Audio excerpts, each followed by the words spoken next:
Hi friends, welcome to Srinikas world. இன்றைக்கி evening snacks என்ன பண்ணோன்னா கிண்ணத்தப்பம் தான் பண்ணோம். கிண்ணத்தப்பத்துக்கு தேவையான பொருட்கள் என்னென்னு பார்த்தீங்கன்னா, ஊற வைத்த பச்சரிசி 1 கப், துருவிய தேங்காய் 1, ஏலக்காய் ஒரு 4, 2 முட்டை, இவ்வளோ தேவையான பொருட்கள்.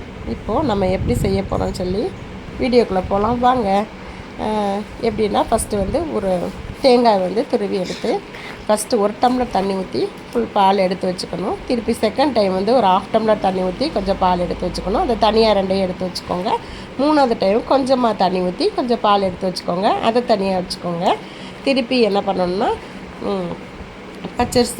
பச்சரிசி போட்டு 2 முட்டை, ஏலக்காய், அப்புறம் சுகர் ஒயிட் சுகர் சேர்த்துக்கோங்க. ஒயிட் சுகர் பொடி பண்ணி வச்சுக்கோங்க. ஒயிட் சுகரை ஆட் பண்ணி மிக்சியில் நல்லா அடித்து ஃபில்ட்ரு பண்ணி எடுத்துக்கோங்க. ஃபில்ட்ரு பண்ணிவிட்டு திரும்ப நம்ம எடுத்து வைத்த தேங்காய் பால் 2 தனித்தனியாக எடுத்து வச்சுருக்கேன். அந்த 3வது பாலை ஊற்றி தான் அடிக்கணும். 2 பால் தனியாக எடுத்து வச்சுருக்கேன். அந்த 2 பாலையும் ஊற்றி எல்லாம் மிக்ஸ் பண்ணி ஃபில்ட்ரு பண்ணி எடுத்துக்கோங்க. ஃபில்ட்ரு பண்ணி எடுத்துகிட்டு கேஸ் ஆன் பண்ணி ஸ்டீமரை வச்சுட்டு கீ தடவுங்க, கொஞ்சம் நெய் தடவிக்கோங்க. அப்போ தான் நமக்கு நல்லா ஒட்டாமல் வரும். ஒரு பிளேட் எடுத்து நெய் தடவிட்டு அதுக்கப்புறம் ரொம்ப திக்காக ஊற்றாமல் கொஞ்சம் லேசாக ஊற்றுங்க. அப்போ தான் நமக்கு நல்ல கன்சிஸ்டன்சி வரும், சூப்பராக இருக்கும். எடுத்து ஒரு 20 நிமிஷம் நல்லா ஸ்டீம் பண்ணி வேக வச்சு எடுத்துருங்க. 20 நிமிஷம் வேக வச்சு எடுத்திங்கன்னா உங்களுக்கு சூப்பரான எம்மியான கிண்ணத்தப்பம் ரெடி. நாங்கள் ட்ரை பண்ணி பார்த்தோம், ரொம்ப சூப்பராக வந்தது. நீங்களும் வீட்டில் ட்ரை பண்ணி பாருங்கள். இந்த வீடியோ பிடிச்சிருந்தோன்னா லைக் பண்ணுங்கள், கமெண்ட் பண்ணுங்கள், ஷேர் பண்ணுங்கள், மறக்காமல் சப்ஸ்கிரைப் பண்ணுங்கள், பெல் பட்டனை கிளிக் பண்ணிடுங்க. தேங்க்யூ.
என்ன வேணி மிஸ் ஒட்டாம இது கழுவி போய்